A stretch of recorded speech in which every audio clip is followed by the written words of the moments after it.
I got a funny ass story about that, and I nutted up. I think it was 07 or 08. I met my wife in 09. I know it before then. 07, 08. I tell the story on there. It's funny, but I knocked down one of your teammates' mamas. Oh Lord! And I saw the little boy at the house. After the speech. No, before the speech. Oh, okay. I tell the story, and I walk out in the hallway with drawers on. No. And it was a high schooler, so the motherfucker like 6 feet, and I walk out in the hallway to go to the bathroom, and he's standing there looking at me in the hallway, and I'm like, damn, I think I gotta fight. Cause it's dark, it's kind of dark and shit. Don't do that. And then he just said, what's up? And walked in his room, and I was like, oh. So I saw him, and it was like 3 weeks later, somebody was like, hey, Miramar's, they're good this year, they're going to a playoff game, come out and talk to him before the game. I was like, yeah, and it was like that field house next to the field. David Cogdell. And I came out, walked in, I'm looking, coach is talking, kind of introducing me, and I look over, and I see the little boy sitting there on one knee just looking at the coach. I said, oh, damn. This gonna ruin this. You didn't even know he went to Miramar. I didn't know he played football. You just remember that face from I that just moment. remember his face when we caught eyes. I was like, shit, That's now I funny gotta shit. fight a dude in my drawers. Yeah.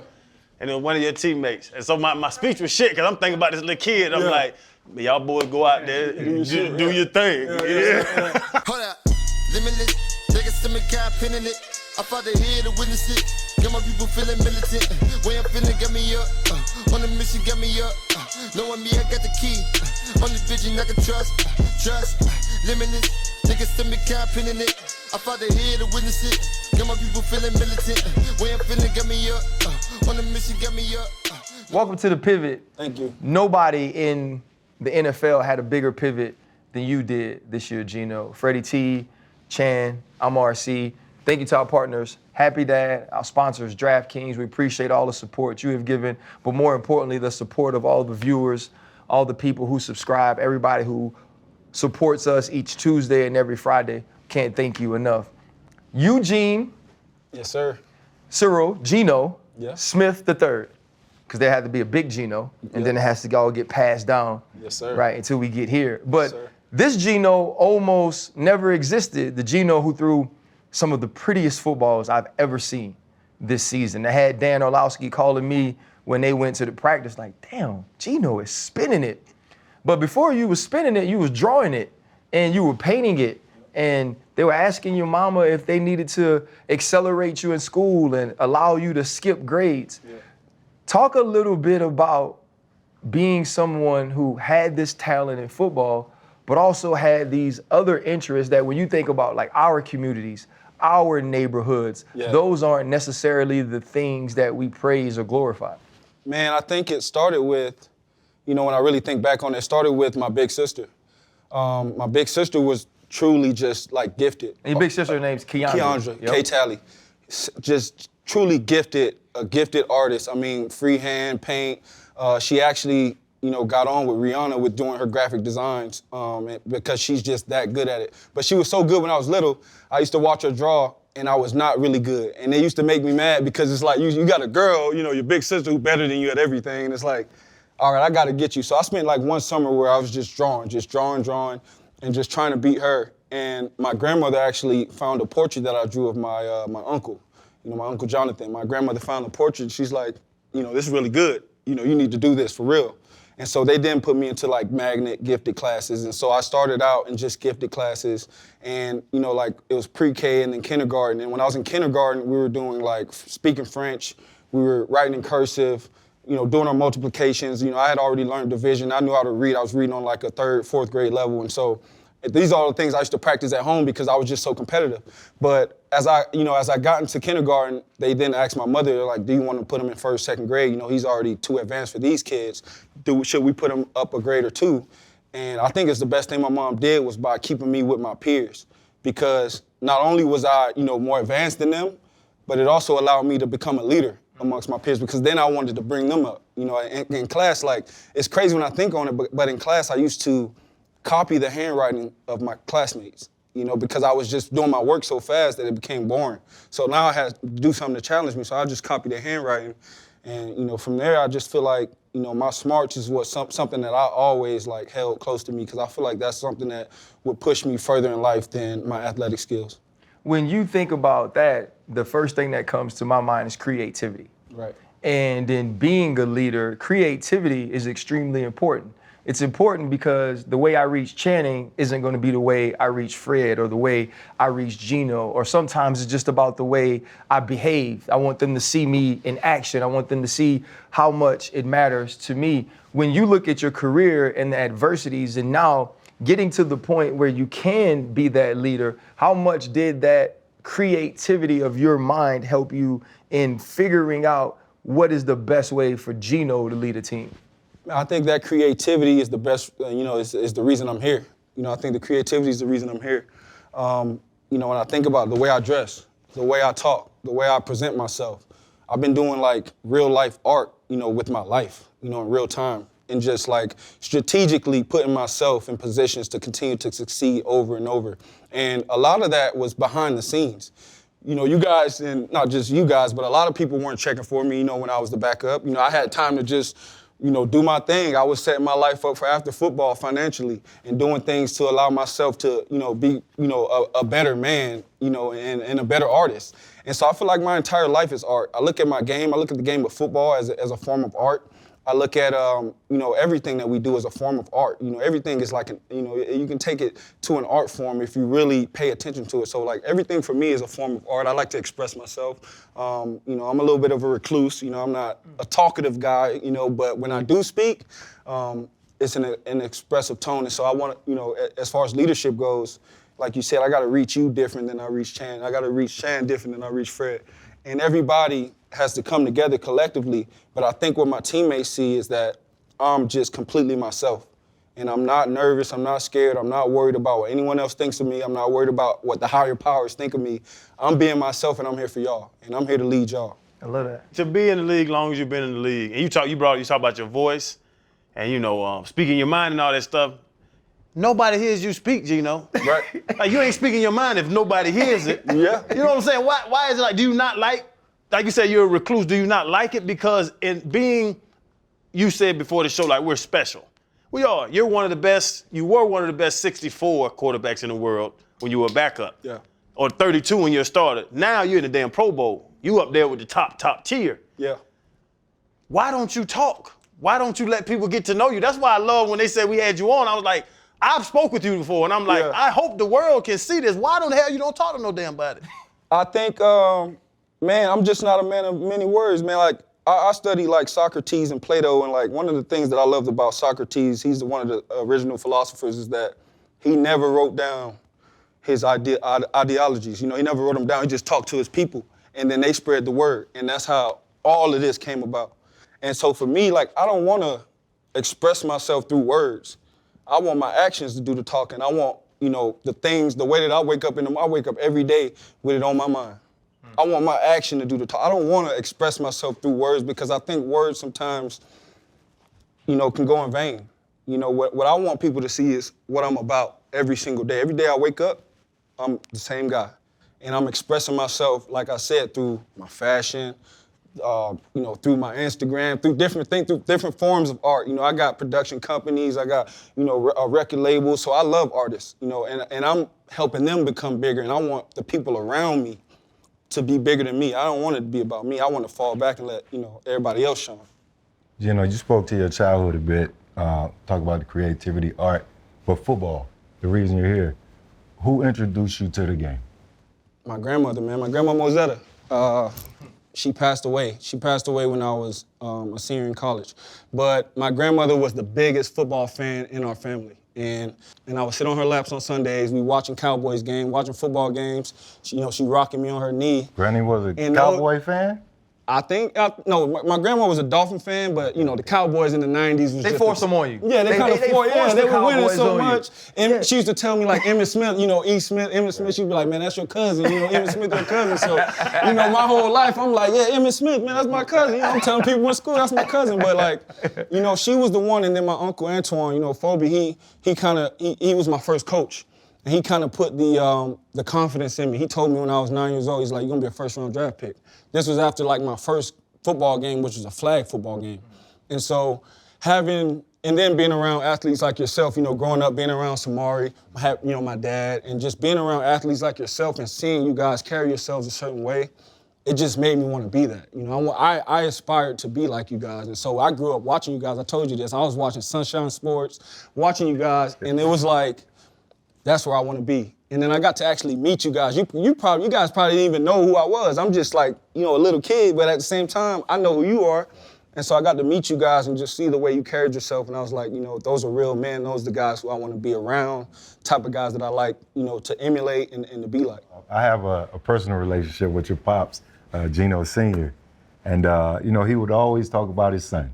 But I think a lot of fathers, because of, you know, they show their pride in their kids, you know, I think it's a testimony to him and how he handled himself where he didn't steal your shine. Because in high school, he was the best in the state, and then carrying on to West Virginia. Mm-hmm. So really, speak about your dad, man. He's just an amazing dude, always in the background. Yeah. And obviously, he thought something special was in you where he let you borrow his name. Yeah, Big Gino.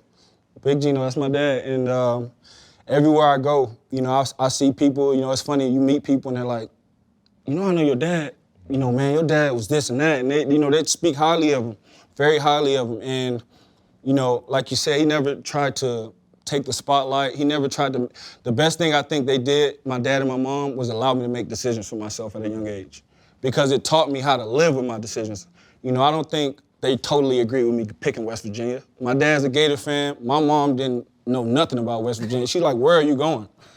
One day, and that's a funny story, we'll tell that story, but one day, we up and decided, hey, we're going to West Virginia. And that's what we stood on, and look where we are. But I think having parents who truly trusted their how they raised me, allowed me to make decisions for myself, which then allowed me to grow up faster and be more mature. You mentioned having supportive parents, also being able to make decisions on your own. You made a decision to go to the draft.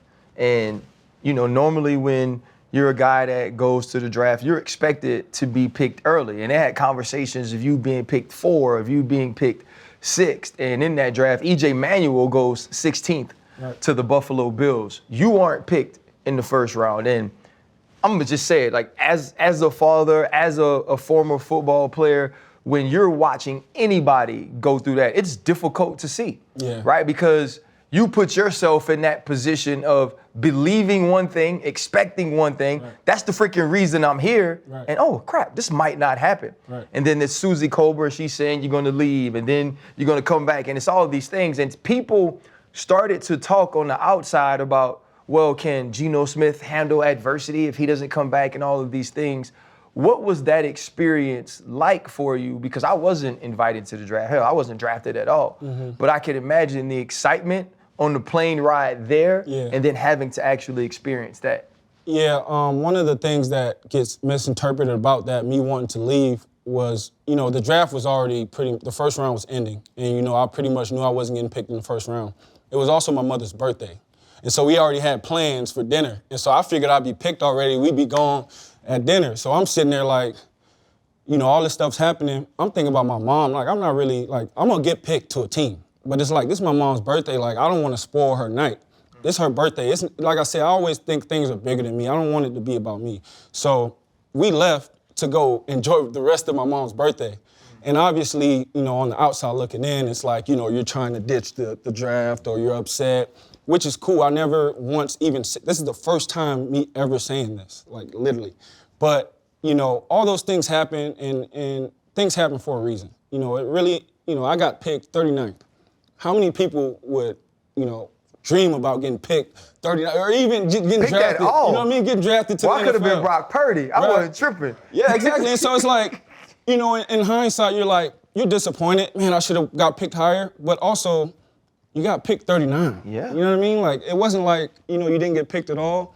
And, you know, I still had an opportunity. And so that was, like, what mattered to me. But the whole night, I think, got misinterpreted. And I really didn't care to, you know, try to clear it up because, you know, it wasn't, to me, those things, like, the political side of it aren't as important as the real side of it. So it was my mom's birthday, and I just had to make sure she enjoyed that night. But that night, I say to me, when, you know, in the media, all of us, that night kind of put a narrative on you already. Yeah. You know what I'm saying? Because the thing about he's leaving, oh, he got mad and now he's leaving. You know what I'm saying? Like, that was the image. I know you love Plato and Socrates. But you could have deaded that narrative the next morning. You could have called anybody would have took an interview with Geno Smith after you got Heck there. yeah. But I'll tell you this, man, you don't know what you don't know.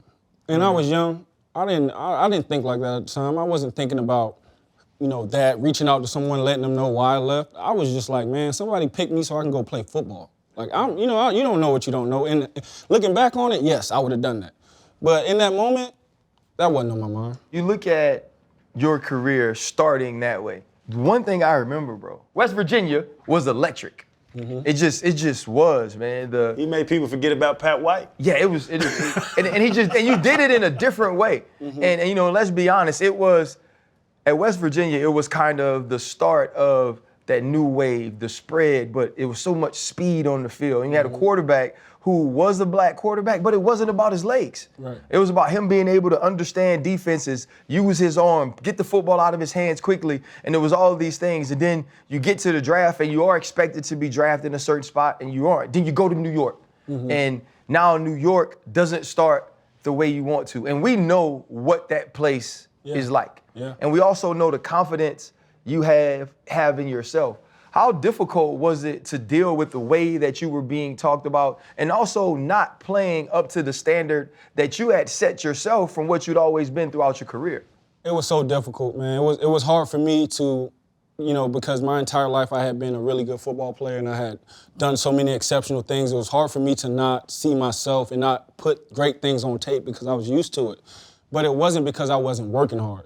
I was in there, and not cliche, I still do it to this day. First one in and last one out because that's how I prepare. That's how my dad told me to prepare. It was just a shame that it didn't work out because I really had a lot of love for New York, a lot of love for a lot of people, still do, in New York, within that organization. A lot of great people, man, a lot of great people who mentored me, from that city. But overall, man, I just wish that, I had just a little more help, a mentor, somebody who could really kind of take me under their wing and say, hey, youngin, this is how you do it. The things that I do for the young guys on our team, hey, youngin, this is how you prepare. This is what you do every day. Because I was just trying to figure things out. I'm trying to figure out how to watch tape. I'm sitting in there hours and hours. I'm watching tape, but I'm not getting nothing done. I'm just looking at it, you know what I'm saying? Like, okay, that's cover 2. Okay, that's cover 3, you know what I'm saying? But it's like, you just don't know what you don't I just know. didn't know at the time. And so as I grew through the league, I began to get more knowledge and learn how to prepare and became more efficient with everything. But early on, man, it's me and Matt Sims. Matt Sims, my boy. I'm 23, he's 24. You know what I mean? He's my backup. So we both don't know nothing, diddly squat.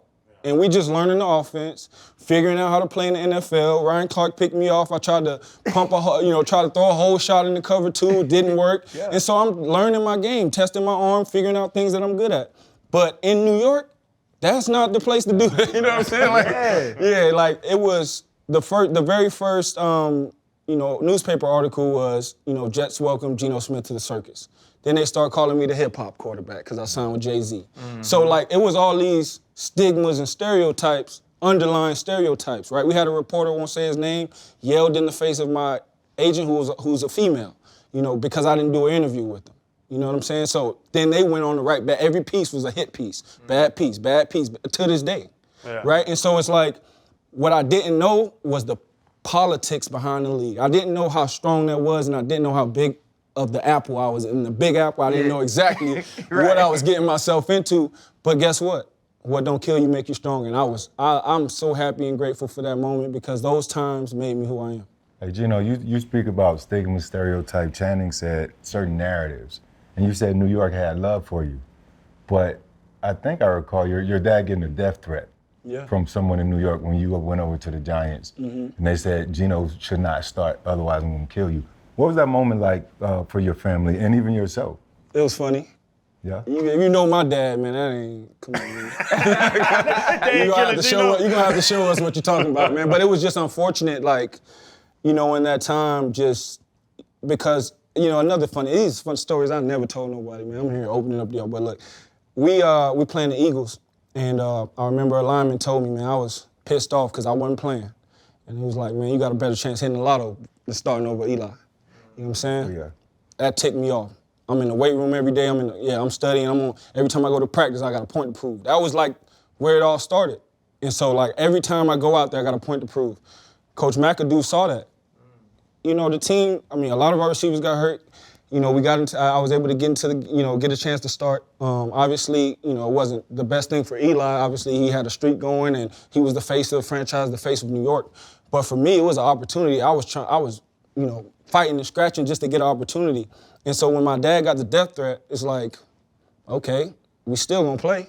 Yeah. You know what I'm saying? So what y'all gonna do now? You know what I mean? But it's like, not in an arrogant way, but like, man, this is what we, like, coming from where we come from to get to this platform, it ain't too many that can do it. It don't happen often. And so when we get there, nothing gonna hold us back from pushing and pushing and pushing. It's not gonna be because I'm not working hard or because I don't want this stuff.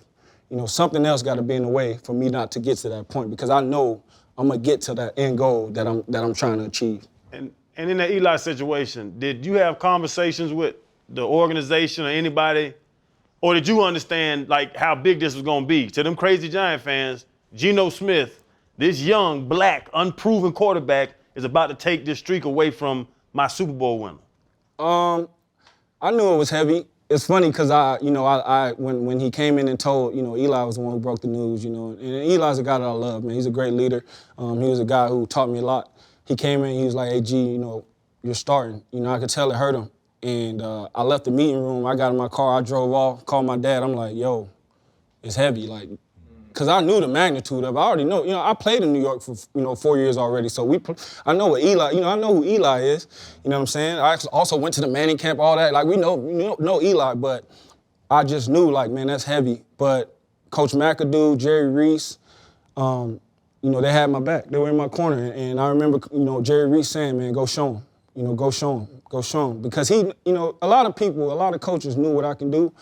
It was just more so like people on the outside who just didn't have a clue. That's the same exact thing Michael Vick told me. When he was your backup and y'all ended up switching, and he said, I thought I came to Philly. He was like, he didn't even know the playbook for real. Yeah. Because he was coming to mentor you. He was like, Yeah. I'm coming to mentor him, getting a couple check on the back end of my career. Yeah. He was like, Geno could slang that thing, but he just never got taught how to do it. When I talked to Vick about you, that's what he said. Yeah.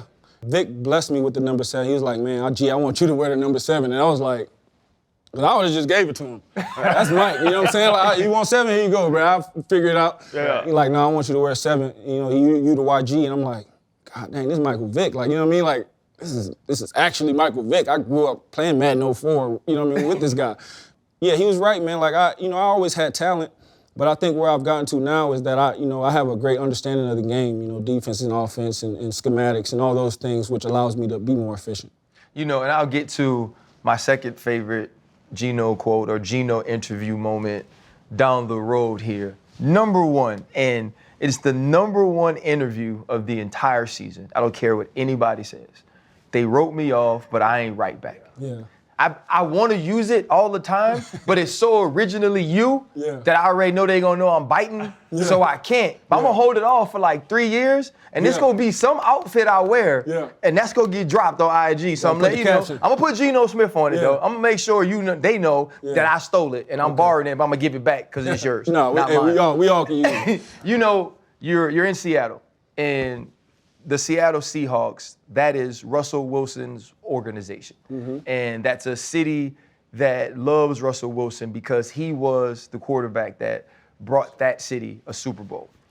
And then in the trade, Drew Lock comes over. And it's going to be a competition between Geno Smith and Drew Lock to be the starter. And I'm going to say it. I said out loud, I was like, this is a team that has no starter. Mm-hmm. I was like, because Geno Smith literally was a backup and has been a backup, and they didn't want Drew Lock in Denver, and he's a backup talent. I was like, I don't know what they're gonna do. Yeah. And then I'm watching in camp, and I'm like, hold on, they might be able to do something. Mm. And then you start the game, and I forget how many completions in a row it was, but you get in the teens, and I was like, okay, this is different. Yeah. And then you finish that game, and you guys win, and you're asked a question, and you say, they wrote me off, but I didn't write back. What gave you the confidence as you are struggling and fighting and scratching to get back in that position that you belong there? I think it just goes back to knowing who you are. Just knowing who you are and being confident and knowing that you know. And one thing my grandma would always say is that you kind of feel things happen before they actually happen. You kind of feel it in your heart. She would say, like, when you know that you know that you know, you kind of feel it. Like, you can feel it in your gut. Like, it's about to, be on the brink of a breakthrough. And I just felt it. I felt it a couple years ago. I felt it like, like this game, like, it's becoming easier. The game's slowing down. My feet are getting faster. I'm getting stronger in the weight room. You know what I mean? Like, I'm developing. I'm coming into my prime.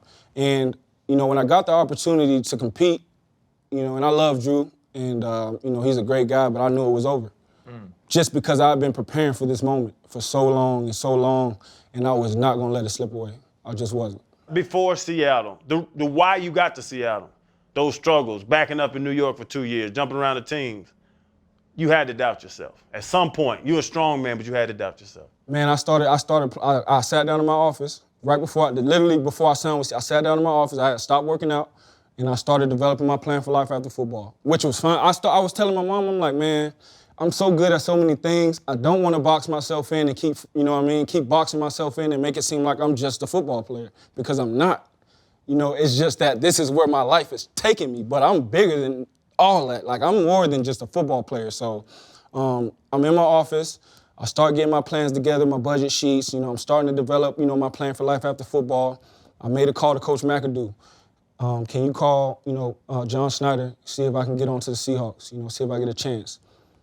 He called, because the year before when I went to the Chargers, I actually took a visit to the Seahawks, and I really liked it. But Russell Wilson was younger than Phillip Rivers, so I'm like, well, I probably got a better chance over here with Phillip Rivers than I do with Seattle. But I really like Seattle, but I'm trying to play, you know what I mean? So I ended up going there. But the next year it was like, okay, call him back and see, if I got a shot. And I had to go compete with Paxton Lynch to be the 2. You know what I'm saying? I had to go compete to be the backup. But, it was fine. It was fine. And so all that time where, like I said, you just got to know who you are, because all that time where I started to doubt myself, I would go watch my old film and be like, oh, yeah, you could do that. So just do that, you know what I mean? Just do that again, that type of stuff. Knowing you were going to Seattle, Russ country, as RC said, is Russ heaven. Still Russ country. Still Russ country. But you knew that the spotlight was going to be on, the expectations were going to be, extremely high. How was you able to maintain your focus and keep the main thing? Because we talked at the beginning, and I told you how well you handled yourself. When those moments, they wanted to create some drama, ask questions about Russ. I thought you did an amazing job handling yourself. But what was that moment that you said, nah, this is my show, I ain't thinking about all that other stuff? I think it just came down to, like I said, man, just trusting my preparation, trusting all the work that I put in, and just knowing that, I am a franchise quarterback. I've been that my entire life. I've been a leader. I grew up in the hood with some of the, worst conditions, and I led people out of those conditions. You know what I'm saying? I help people change their lives. And so leadership comes in all forms. And although, what Russ did in Seattle will never be duplicated or replaced, you know what I'm saying? Like, that man's the winningest quarterback in the NFL history for 10 years. Great leader, you know what I mean? Sound father, big in the community. But I never looked at, him as a guy who I couldn't be, or a guy who did things that I couldn't do. I tell him all the time, he inspired me. I tell him I just, thank you, bro. Thank you for the inspiration. I went to that man's house in San Diego, man living how you supposed to do it, man. You know what I'm saying?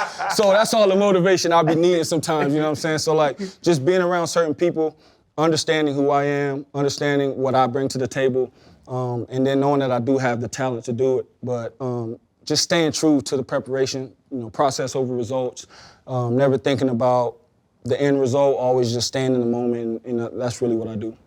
Fellas, it's the big games. It's only 2 teams left. And what we have seen in the last couple of years is when you add more talent, a la OBJ, or you get A.J. Brown, then you build a team that can win a championship. And that's the same thing you got to do if you're a business. And when you use ZipRecruiter.com, that's exactly the place they put you in. And now, we ain't looking for wide receivers, but if it's a masseuse, if it's a nurse, if it's an accountant, that's the place you want to be. And it don't matter what state you're in, ZipRecruiter can find the exact match you need if you're a business that's searching. Hey, RC, much like all the great coaches, you gotta be able to motivate your players. And with ZipRecruiter, you gotta motivate your audience.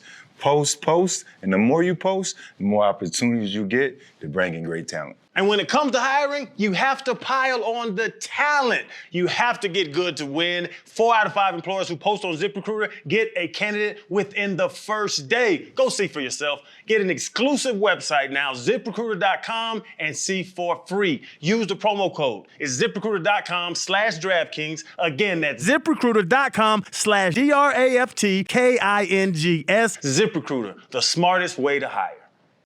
Having a coach like Pete Carroll, does that take some? See, I've never met Coach Carroll. Yeah. Right, but from afar, he seemed like a great coach to play for. Yeah. Does that take some pressure off you as a quarterback? It takes a lot of pressure off you. Like Pete is like, if y'all, I would hope y'all should come. You know what I mean? There's an open invitation. I'm pretty sure he's good. Y'all should come to Seattle and just come sit in our meeting room. Just come sit in our meeting room. After a loss even. Coach Carroll is like the most energetic, most positive, best mental coach I've ever seen. You know what I mean? He coaches your mentality every single day. He gets you prepared every single day. Championship football, like practice is you going at your defense every single day. It's no days off. And so when you got a coach like that who's like preparing, he's breeding you for success. He's preparing you to play championship football.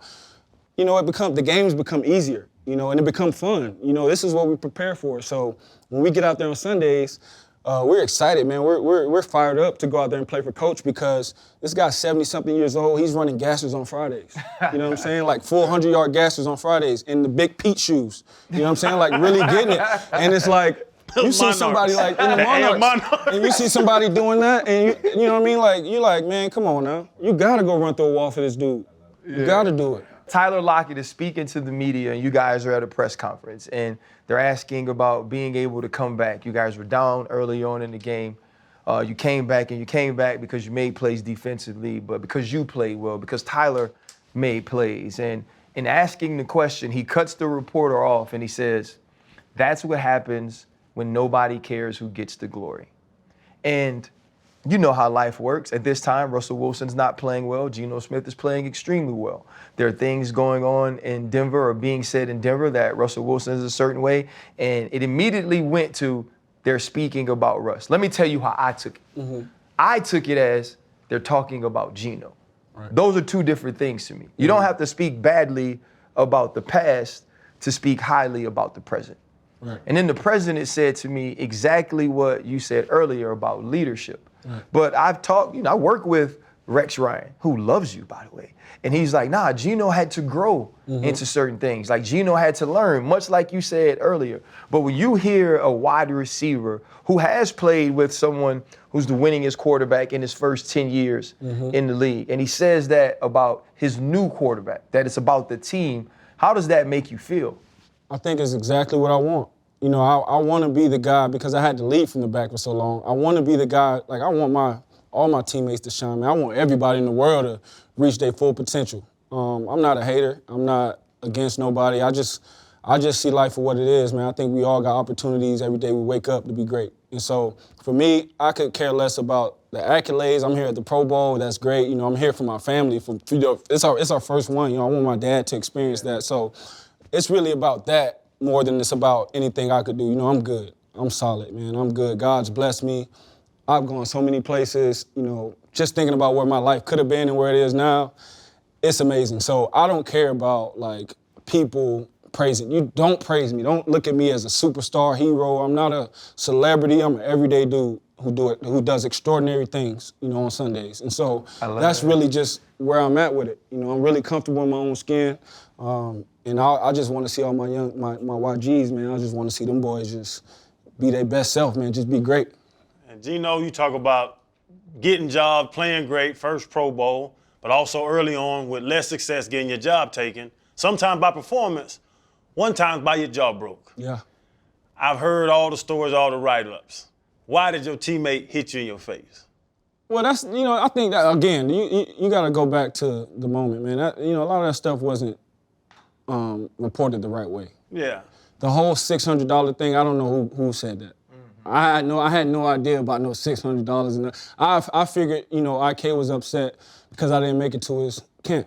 I was supposed to go to his camp. I guess he booked me a flight. You know, they're booking flights through my assistant at the time, so I'm not even like getting the info. But once I got the flight or whatever, you know, I was supposed to go to Texas like on a Saturday. It's Friday. My homeboy dies in a motorcycle accident like 2 a.m. The flight's at like 6 a.m. I don't want to go. Straight up, I don't want to go. But I've had camps. Guys say they're gonna show up, haven't shown up. That's cool.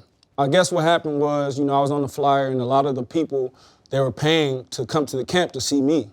And so when I didn't go to the camp, there was backlash, which then turned to resentment. And so that's where all that stemmed from, right? It became like resentment. So now we're in the locker room and it's like, you know, he trying to press me, which I mean, okay, like I've been living 32 years, ain't nobody pressed me outside the locker room.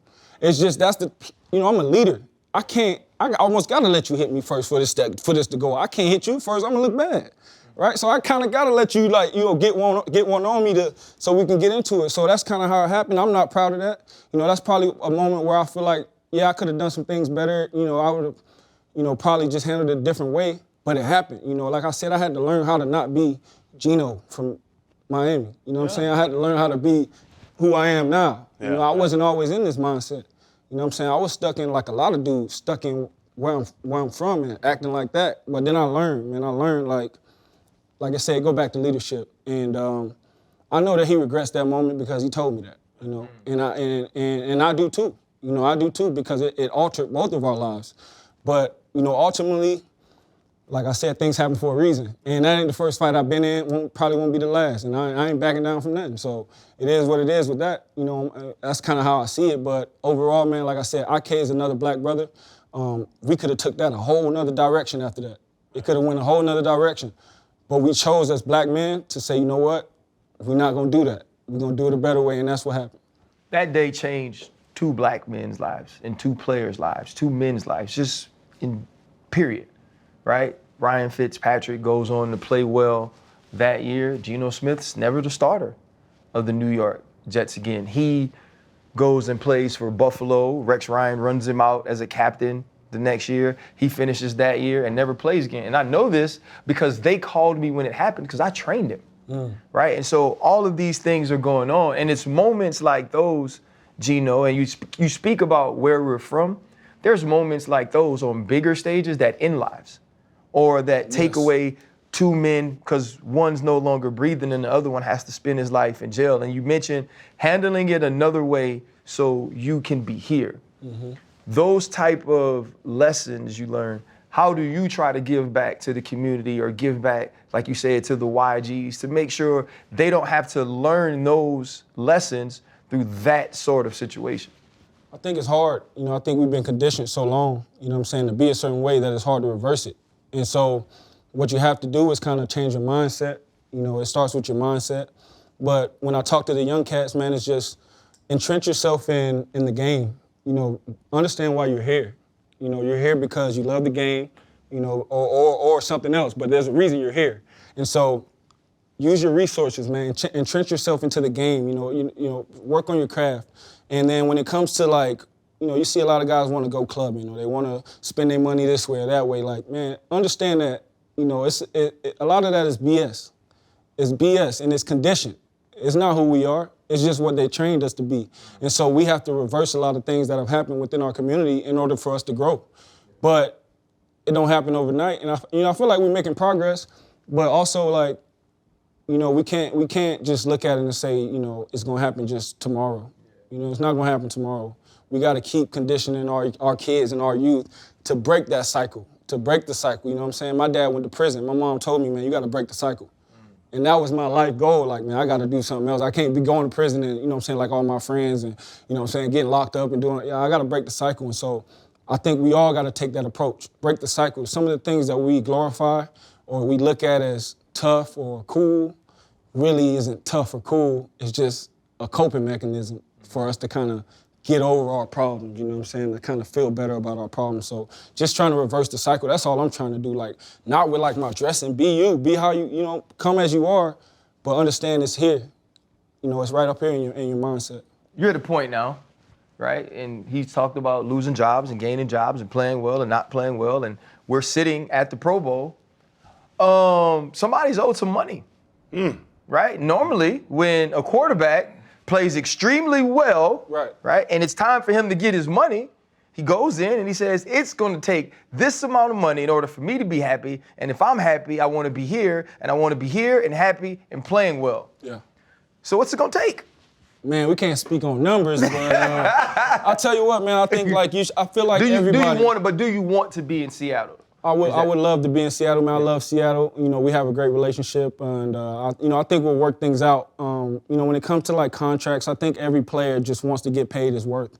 And it's funny because like a great friend of mine tells me like, no matter what check they write, it'll never be your worth, because your worth isn't in money, it isn't in monetary things. And so you just want to be respected. You know, your contract just wants to say, we respect you, we understand what you bring to the table. We understand the caliber player you are, and we appreciate you. And that's really all it comes down to. You know, we're talking about quarterbacks and money and all that stuff. You're talking about breaking the cycle. Here we are, February 2023. 2 black quarterbacks in the Super Bowl, breaking the cycle. How excited were you when those guys won and be able to shape and change the direction of history? Man, I'm extremely excited. You think about Doug Williams and what he did winning that Super Bowl, first black quarterback to win a Super Bowl. Think about all the guys who paved the way for us, you know what I mean, to even have this opportunity, the Cunninghams and the Warren Moons and McNabbs, the Vicks, and, all the guys who looked like me, who I idolized and figured, man, if they could do it, I could do it. So to see Jalen and to see Patrick, 2 outstanding young men, 2 outstanding players who come from, I believe, great families, who have great backgrounds. That is what we are, I know a lot of times on ESPN they want to talk about people coming from broken homes and all the struggles that they went through, and their great uncle was, on drugs back in the 70s. You know what I mean? They bring up stuff that don't matter. But you talk about Patrick and you talk about Jalen raising, Jalen's a coach's son. You know what I mean? And Patrick's dad, obviously MLB pitcher. So we know they come from great families, got great backgrounds, obviously great athletes and great players, great quarterbacks. But what you see from those guys is great leadership and great backbone. And that's what our community stands on, and that's who we are. Yeah, I love that. I had an opportunity Monday to shine some light on that and talk about, and a lot of people were saying it's not about narratives or stories, but it is about the things that we magnify. And you are right. Everyone loves the underdog story, and everyone loves the story of the broken home and the single mom, but we are more than that. Mm-hmm. And in order for younger generations to see that you can be more than that, you have to show them that there were generations before you that were more, because that's the trick that can be played. Mm-hmm. The trick can be played is that this is all you'll ever be because it's all you ever were. Right. And that's not true. Right. And I think that's what's so beautiful about Jalen and Patrick being in the Super Bowl is very much like you said about this Pro Bowl. This is our first Pro Bowl. And I didn't miss that because I understand that. As much as we go out onto the field as individuals and play for our teams, there are teams in the stands, there are teams in our neighborhoods, there are teams at our households who are supporting us and cheering for us and have sacrificed for us to be in that situation. And so when you think about having your family here and you look at all the things you had to overcome to get here, what is that one moment in your life that, and I've been taking Freddie's question like the last 3 shows. What is that pivotal moment in your life that you feel like has to happen for Geno Smith to be in this position? Shoot, man, that's a tough one.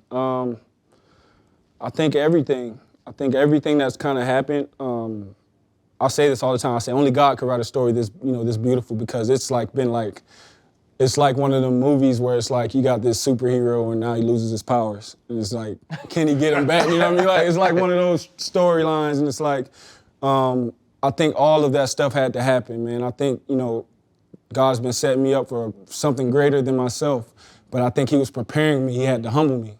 He had to show me like, yo, you gotta be this type of way so you can get to that. And so I think me understanding the magnitude of what success can bring and how you have to be humble at all times, and just everything that happened from New York, from being a backup, from obviously questioning whether I get a chance to start again.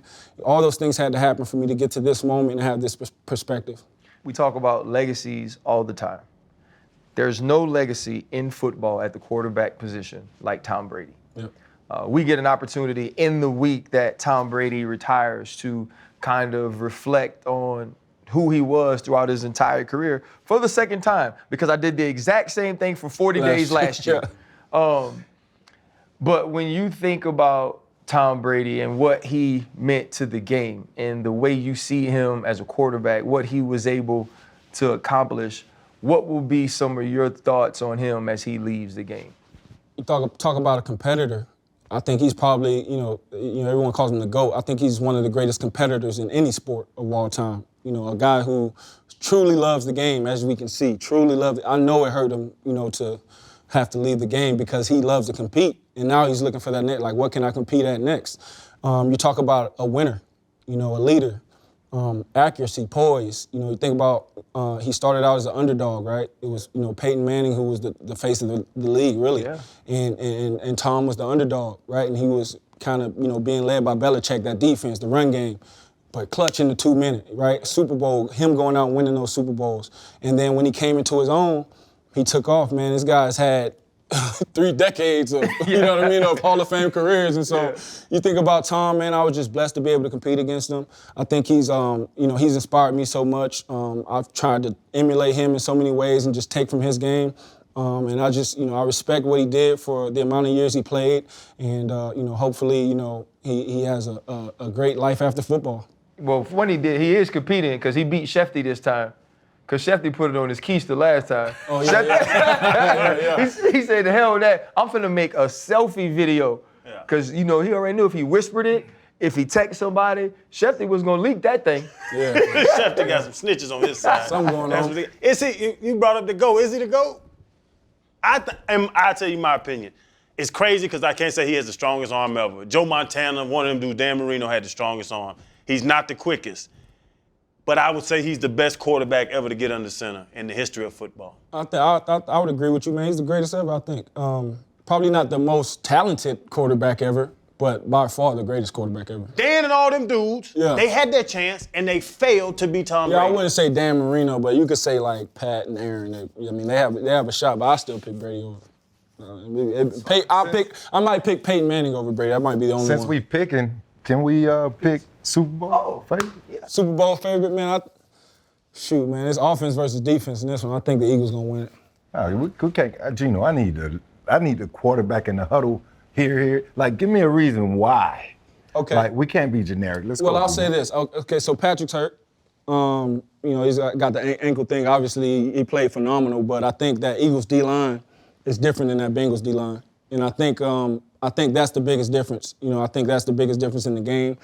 The game's always won in the trenches. I think the Eagles' offensive line probably one of the best in the league.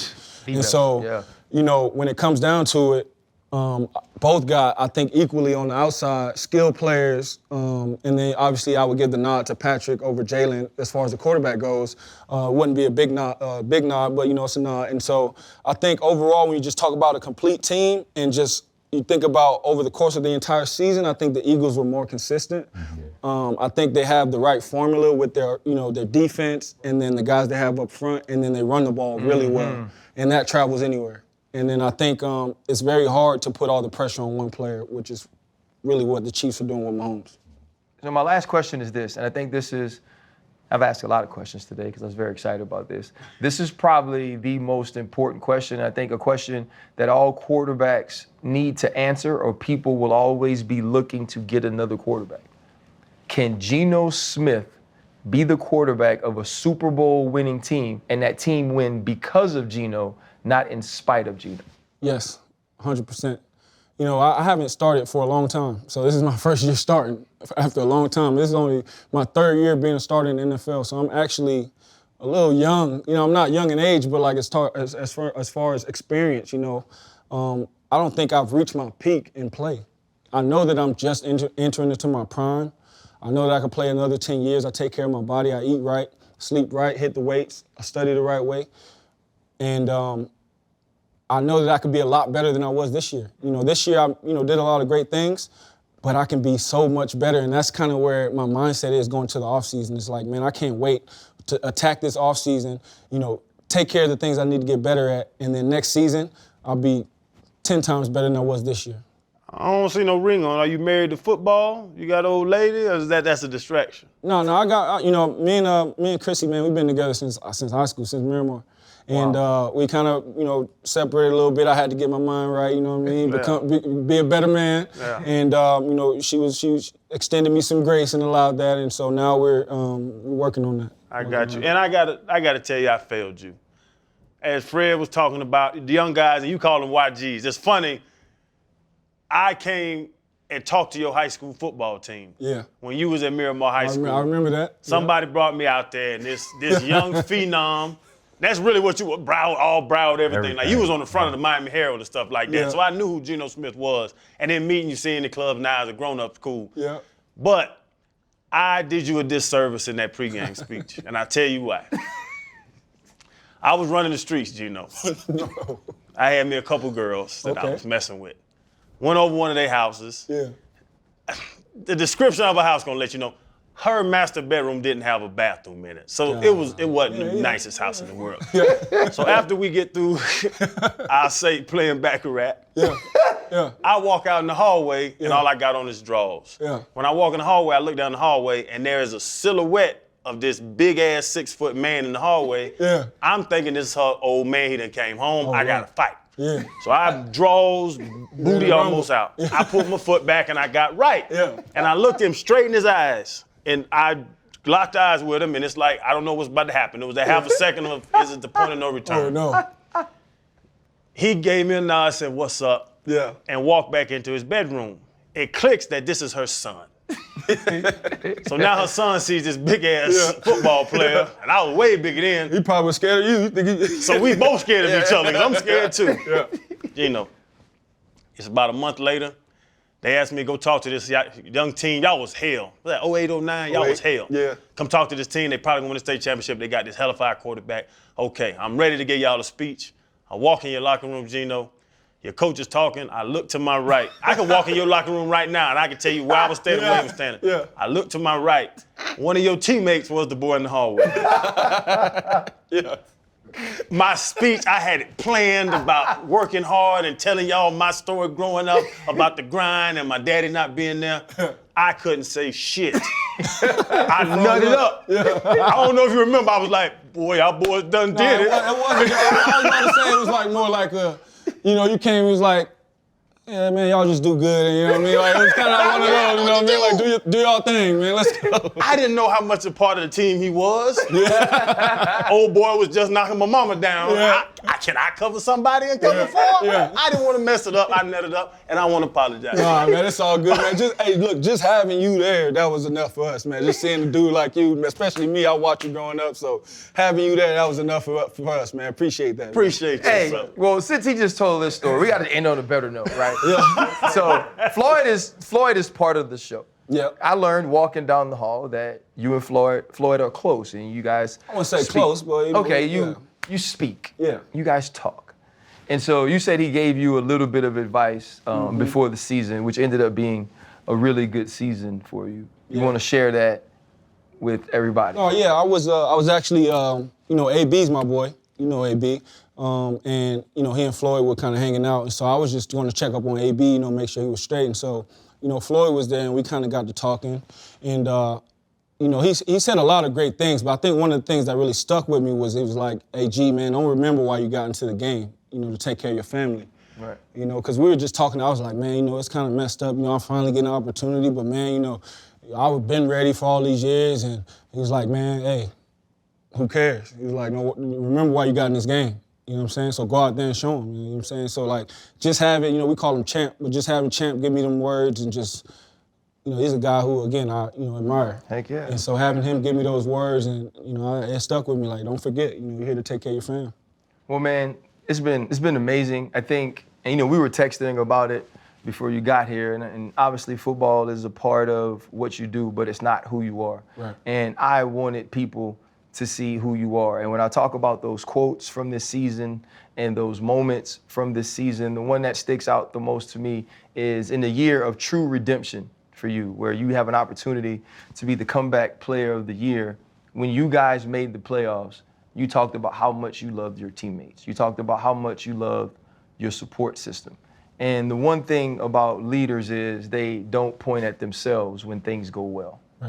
Right? They point at themselves when they don't. Yep. And you did that throughout this entire season. And so all the growth from the experiences that you've had, you've definitely now used those to be not only a better player, but a better leader. And I think this was an amazing episode, man. I think people will learn so much. And we're just grateful, man. So appreciate you. Thank you, brother. I appreciate y'all, man. Yeah, Yes, shout sir. out to Tracy, Big Gino. sir. Appreciate I y'all. already know it. Appreciate you, dog. Hey, thank that you, was man. great, That was cool, man. I That was appreciate really you, good, man. dog. Yeah, That was awesome. really good. Man, man. You already know. That shit, Yes, bro. sir. Hold up. Limitless. Niggas to me, can't pin in it. I fought the head to witness it. Got my people feeling militant. Way I'm feeling, get me up. On the mission, get me up. Knowing me, I got the key. Only vision I can trust. Trust. Limitless. Niggas to me, can't pin in it. I fought the head to witness it.